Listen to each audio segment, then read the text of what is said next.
make it up. You'd be so happy, like so excited. Just going to All-Ireland Finals, I remember '99 was my first time going to a Cork one, and they won it. It was brilliant altogether, like, so it would just be unreal to be playing the same occasion as legends like that. In 2002 I was at it, in 97 I was at it, and in 95 I remember watching it in a local pub. I was only 7 years old, and all I can remember from it was the following day being told you were off school. So no, there was great hype around the place. I suppose I was a bit older in 97 in that I would have maybe appreciated it a bit more, and you were sort of mad to meet the hurlers, and you were sort of starting to take hurling a small bit more seriously, in that you were going a bit more competitive hurling and stuff like that. But listen, any occasion that you get to an All-Ireland final is a good one. For somebody with such a massive tradition like Clare, I suppose it's unfortunate that we haven't been there maybe as much as we'd liked, but when you are there, you have a 50-50 chance, and it's a massive opportunity. The Cork support last day against Dublin was phenomenal, and the roar we received coming onto the field was like the hairs were standing up the back of my neck, and I suppose I nearly pulled my hamstring running out because I went so fast when I heard the roar. But look, it was a momentous occasion for me just to even hear that roar and be involved in it, because I suppose for a good few years I was one of the last players leaving the dressing room as a sub, like, so I suppose you take that in. The Clare supporters in recent years haven't had a whole pile to cheer about, and they would have been slow enough, I suppose, to come out, and maybe the last day that, there wasn't as big a crowd from Clare as from Limerick, I suppose, but it comes from Limerick winning the Munster, I suppose, and being on a bit of a roll.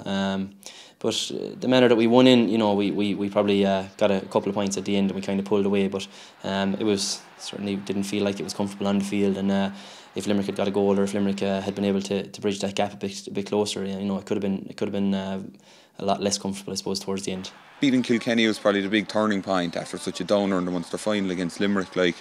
so to come out and beat the best team of all time, that really was a great boost to us, like, so we've just been driving on from there and hope we can continue it now for one more game. Like, if it was Kilkenny, if it was Dublin, if it was Leitrim, anyone, you'll still be preparing for it exactly the same, like.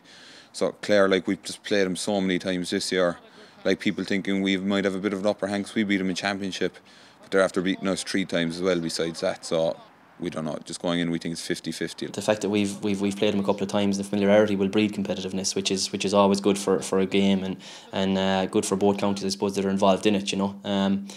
Whether it's an advantage or not, I don't think so. I think, when you play a team earlier on in the year, it's to a large degree it's irrelevant, because you've different members of the panel that might be playing, or you have lads with injuries, or you have maybe different approach to the game, and the conditions also would have a factor to it. The fact that we played them the last day in Limerick and they beat us, I suppose, by a couple of points would obviously mean that they have the upper hand. They beat us the last day they're out, and we just be hoping that we can up our performance and maybe match them a bit more and get a bit closer to them than we did that day. We've learnt every game. The game we won against Clare, we learned from that going into the Limerick game, we thought, and unfortunately things didn't go our way that way, and from that we learnt, from the Limerick games to Kilkenny and so on. So we're always learning. Win or lose, you kind of take something from the game, be it positive or negatives, and even from the semi-final last day we'd have a lot of stuff that we need to work on if we've any hope of beating Clare.